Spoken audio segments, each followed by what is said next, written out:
Hello students,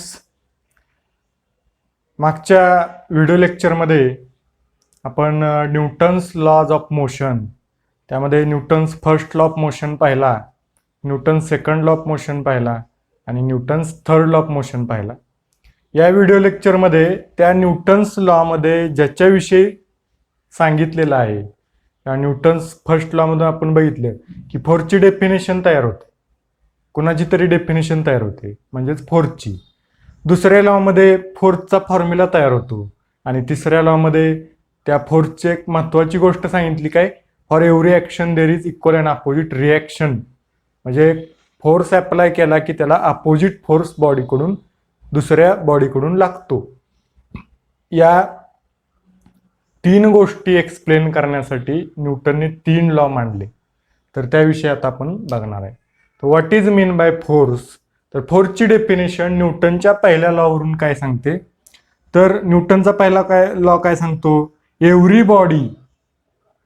body continues in its state of rest or motion unless it is acted upon by some external force.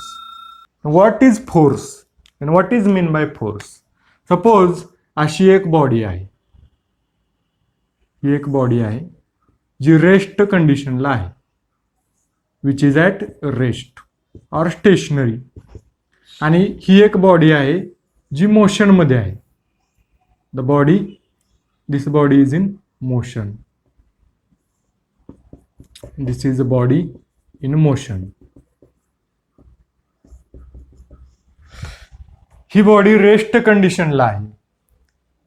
Newton's first law of motion मध्ये आपण explain केलं होतं की ती body तिची condition कधी change करेल किंवा तिची स्टेट जी रेस्ट आहे तिची स्टेट कधी चेंज करेल, जोपर्यंत आपण काही पुल किंवा पुश अप्लाय करत नाही, म्हणजेच फोर्स अप्लाय करत नाही. Some external agent, we can see some external agent. Unless this body is acted upon by some external agent, it does not change its state. तोपर्यंत ती बॉडी तिची स्टेट चेंज करणार नाही. किंवा जी मोशनमध्ये आहे, बॉडी कंटिन्यू मोशनमध्ये आहे, ती मोशनमधली बॉडी ॲक्सेलरेट, रिटार्ड किंवा स्टॉप कधी होईल, जोपर्यंत त्या बॉडीवर आपण काही एक्सटर्नल एजंट अप्लाय करत नाही तोपर्यंत ती बॉडी स्टॉप होणार नाही. म्हणजे कोणतीही बॉडी असेल त्या बॉडीची जर स्टेट चेंज करायची असेल, 2 टाईपच्या स्टेट आहेत, एक रेस्ट एक मोशन. म्हणजे बॉडी एकतर पडून असतात किंवा एकतर मोशनमध्ये असतात, अशा 2 स्टेट आहेत. त्या चेंज कधी होतात, जोपर्यंत काही एक्सटर्नल एजंट आपण अप्लाय करत नाही त्या बॉडीवर तोपर्यंत बॉडी तिची स्टेट चेंज करत नाही. मग त्या एक्सटर्नल एजंटला काय म्हणायचं, force. So force is nothing but an external agent or an external agency. Definition of force: an external agency, which change or tends to change the state of a body is called force, as force. Or something which change the state of body is called as force. This is also definition: something which change the state of body, is called as force. Now ही definition आली कुठून, Newton's first law of motion वरून. आता फोर्सचा formula तो कुठून येतो, Newton second law of motion वरून. तर Newton second law of motion आपल्याला काय सांगतो, तर the rate of change of momentum is directly proportional to force and it is in the direction of applied force. तर force is directly proportional to the rate of change of momentum.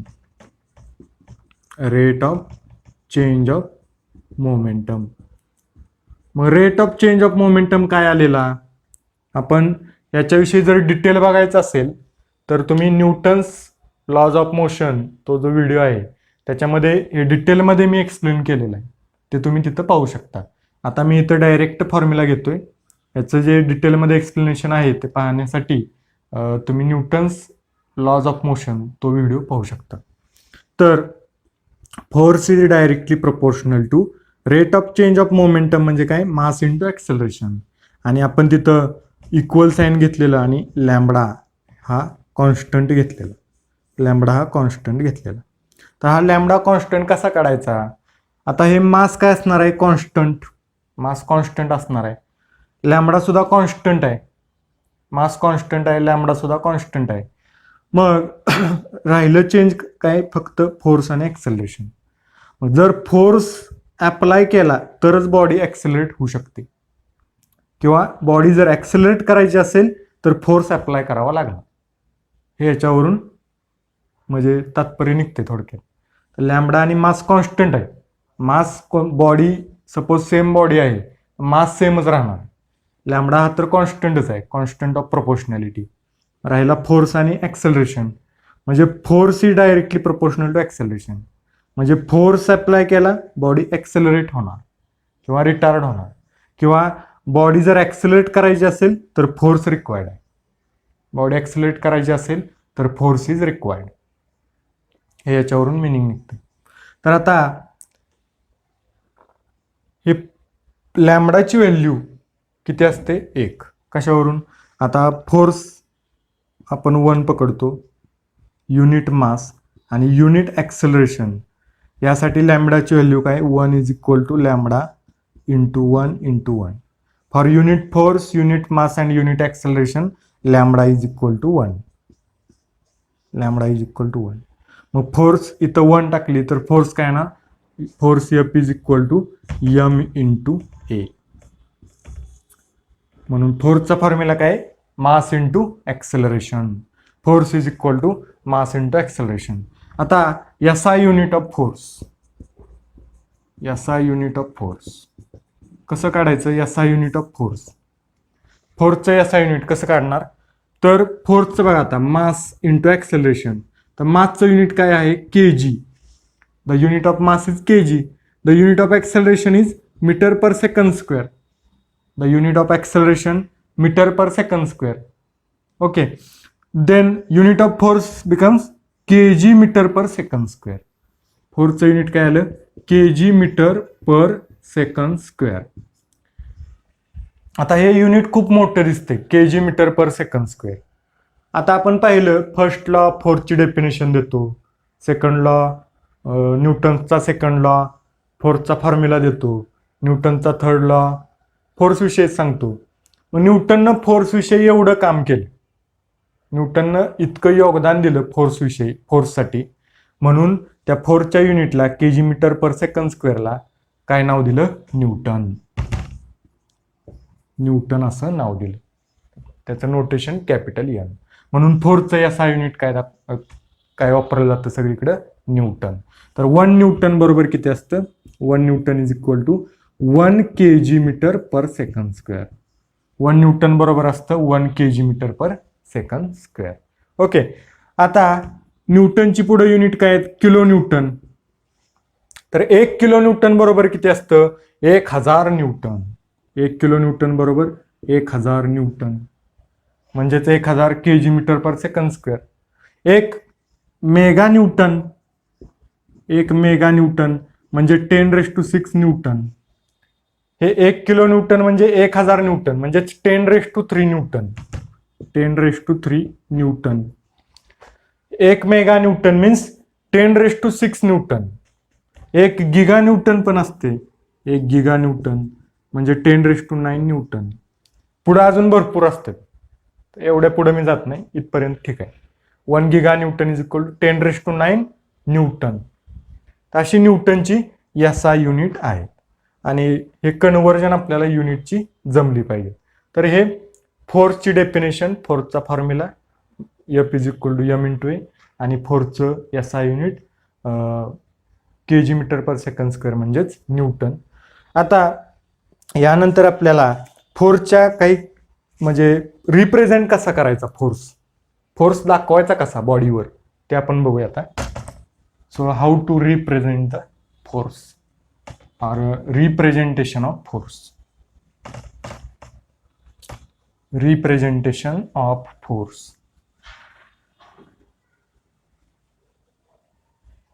Force कसा represent करायचा बघा. Representation of force.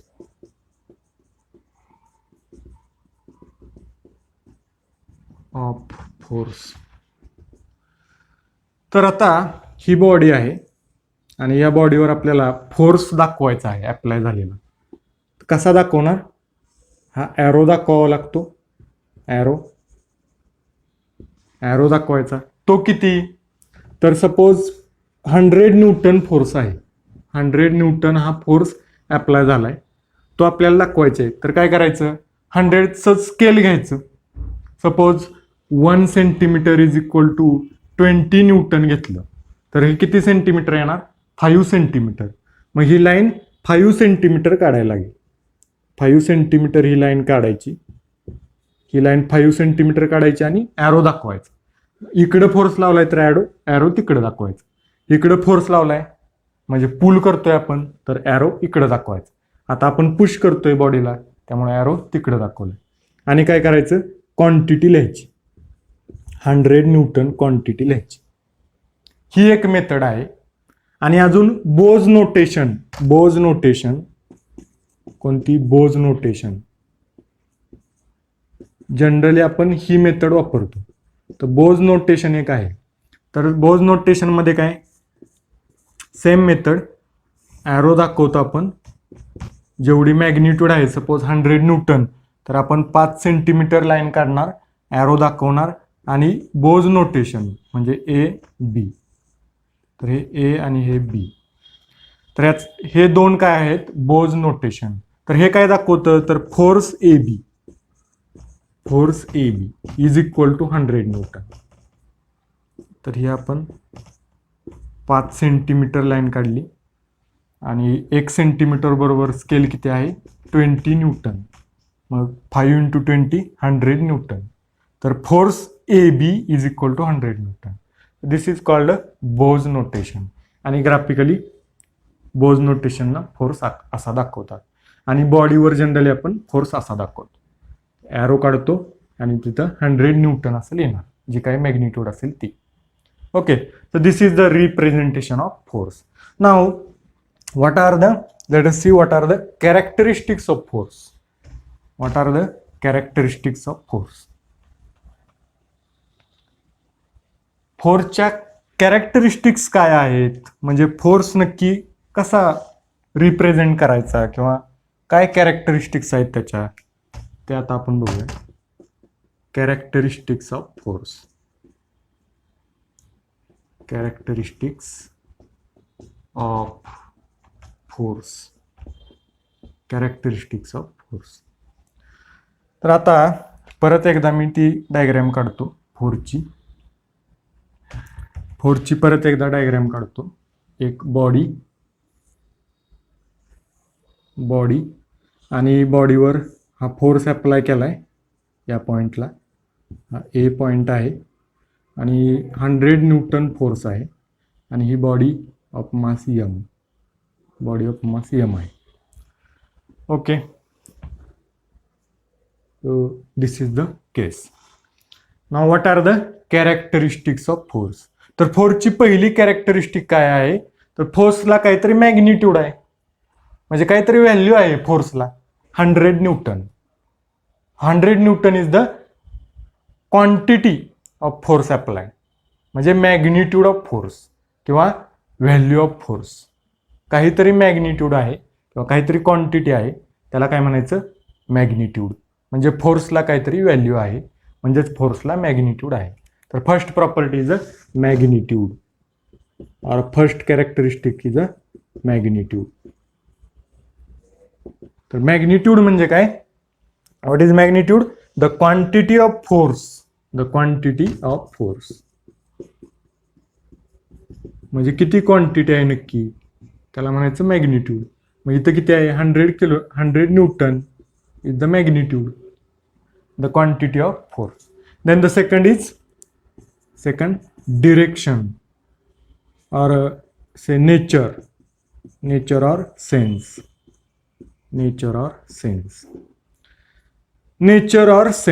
तर nature काय असतं? Nature the force acting away from the point. जर हा force काय टुवर्ड्स पॉइंट, हा ए पॉइंट जर घेतला तर हा फोर्स कसा आहे टुवर्ड्स ए पॉइंट. किंवा फोर्स असा पण असू शकतो, ॲरो इकडे असू शकतो, त्याला काय म्हणणार force away from the point. तर हे दोन टाईपचे नेचर किंवा सेन्स आहेत. तर फोर्स टुवर्ड द पॉइंट त्याला तुम्ही म्हणणार पुश टाईप फोर्स और पुश नेचर. पुश म्हणजे काय? Force towards point.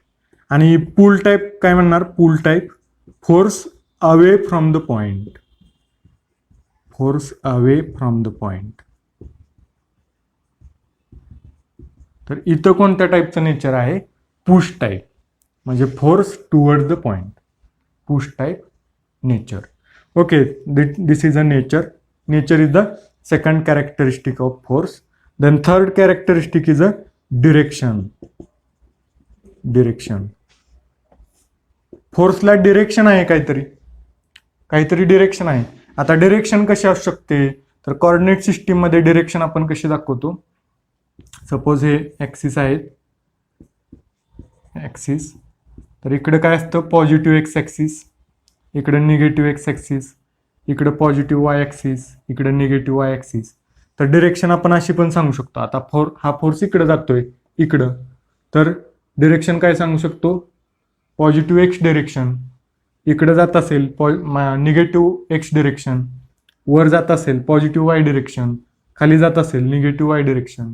किंवा एक तर आपण असं सांगू शकतो, हे आपल्याला माहित आहे, नॉर्थ, ईस्ट, वेस्ट आणि साऊथ. तर along east, towards north, towards south, towards waste, ह्या सुद्धा डिरेक्शन आपण सांगू शकतो. ओके, तर डिरेक्शन ऑफ फोर्स. तर डिरेक्शन ही सुद्धा काय फोर्सची एक कॅरेक्टरिस्टिक आहे. फोर्सला काहीतरी डिरेक्शन आहे.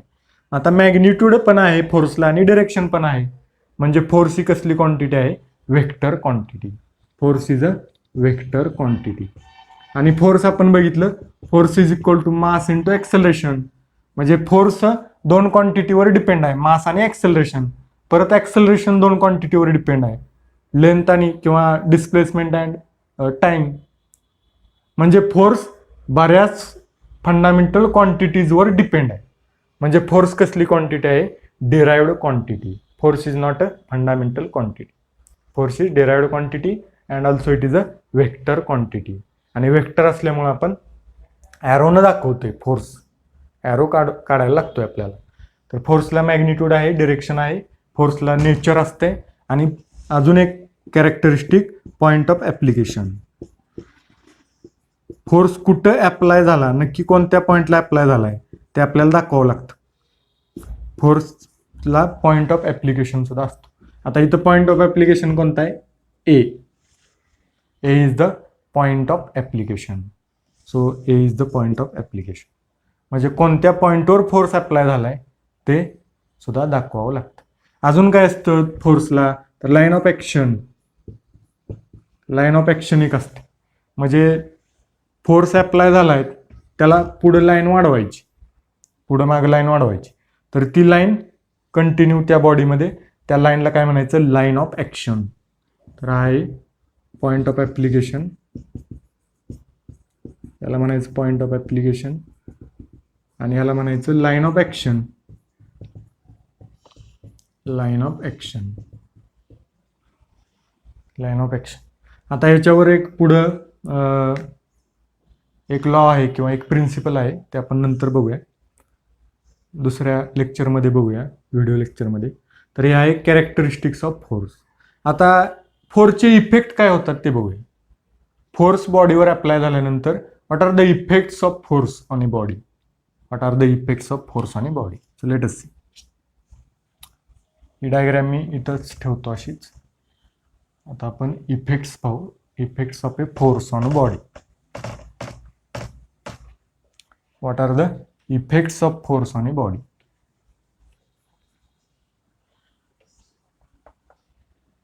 Let us see. Effects of force on a body. कोणत्याही बॉडीवर आपण फोर्स अप्लाय केल्यानंतर बॉडीवर काय इफेक्ट होतो, तर ते इफेक्ट्स ऑफ ए बॉडी. तर पहिला इफेक्ट काय होईल, ही बॉडी काय होईल, स्टेट चेंज करेल. म्हणजे जर रेस्टमध्ये असेल, फोर्स अप्लाय केला, मोशनमध्ये येईल. किंवा मोशनमध्ये बॉडी आहे, फोर्स अप्लाय केला, रेस्टमध्ये येईल. हा पहिला चेंज. तर change the state of body. Change the state of body. This is a first effect of force. अजून काय होईल, आता आपण सपोज रबर आहे, रबर ताणला म्हणजेच फोर्स अप्लाय केला, पुल टाईप, काय होईल, चेंज होणारा dimension, shape and size change होणार, म्हणजे डायमेन्शन चेंज होणार. तर शेप अँड साईज फोर्समुळे चेंज होऊ शकते. Change shape and size of body. Shape and size of body. Then third change, body काय होऊ शकते, आता मोशनमध्ये बॉडी आहे, पळते बॉडी सपोज, तिला मी अजून फोर्स लावला तर काय होईल, बॉडी ॲक्सेलरेट होईल, म्हणजे स्पीड किंवा व्हेलॉसिटी बॉडीची वाढेल. किंवा फुटबॉल आहे, तर किंवा एखादी बॉडी आहे समोरून येते, आपल्या मोशनमध्ये आहे, तिला मी फोर्स लावला पुढून, काय होईल, बॉडीचं स्पीड किंवा व्हेलॉसिटी चेंज होईल. म्हणजे बॉडी रिटार्ड होईल. रिटार्ड म्हणजे फोर्समुळे काय होते, बॉडी ॲक्सेलरेट होते किंवा रिटार्ड होते. तर बॉडी विल ॲक्सेलरेट ऑर रिटार्ड. फोर्समुळे काय होते, ॲक्सेलरेट ऑर रिटार्ड. अजून काय होईल, मी फोर्स अप्लाय केला, रोटेट सुद्धा होऊ शकते बॉडी. फोर्स मी असा अप्लाय केला तर बॉडी रोटेट होईल. Rotate or turn. Rotate or turn. अजून काय होईल, बॉडी रोटेट ऑर टर्न होईल. किंवा अजून काय होईल, इक्विलिब्रियम मध्ये सुद्धा राहील. म्हणजे आता फोर्स, ह्या बॉडीला मला एका जागेवर ठेवायचं आहे, बॉडी समजा मोशनमध्ये आहे स्वतः, पण मला ती एका जागेवर थांबवायचं आहे. तर तिकडून मी जर फोर्स लावला आणि इकडचा फोर्स इक्वल झाला तर इक्विलिब्रियममध्ये बॉडी राहणार. तर बॉडी इक्विलिब्रियममध्ये ठेवायचं काम सुद्धा फोर्स करतो. Equilibrium. Keep in equilibrium. Keep in equilibrium. हे बॉडीचे फोर्सचे बॉडीवर होणारे इफेक्ट आहेत. तर बॉडी, कोणत्याही बॉडीवर फोर्स अप्लाय झाला तर यामधला कोणताही इफेक्ट त्या बॉडीवर होऊ शकतो. अशा पद्धतीनं फोर्सची आपण डेफिनेशन पाहिली, फॉर्म्युला बघितला, त्याचं SI युनिट, युनिट कन्वर्जन कशी करायची, रिप्रेझेंटेशन कसं करायचं, फोर्स कसा दाखवायचा ते आपण पाहिलं. त्यानंतर फोर्सच्या 4 characteristics, magnitude, direction, sense or nature आणि पॉईंट ऑफ ॲप्लिकेशन ते पाहिलं. एक्झाम्पल एक पाहिलं. आणि फोर्सचे बॉडीवर काय इफेक्ट होतात फोर्स अप्लाय झाल्यानंतर ते आपण पाहिले. 5 इफेक्ट होत आहेत. Change the state of body, rotate or turn, accelerate or retard, shape size change होते आणि फोर्समुळे काय होते, body keep in equilibrium. These are the effects of force. आता पुढच्या लेक्चरमध्ये आपण, पुढच्या व्हिडिओ लेक्चरमध्ये फोर्स सिस्टीम आणि त्याचे types, what is mean by force system and types of force system, त्याच्याविषयी डिस्कस करणार. तोपर्यंत थँक्यू.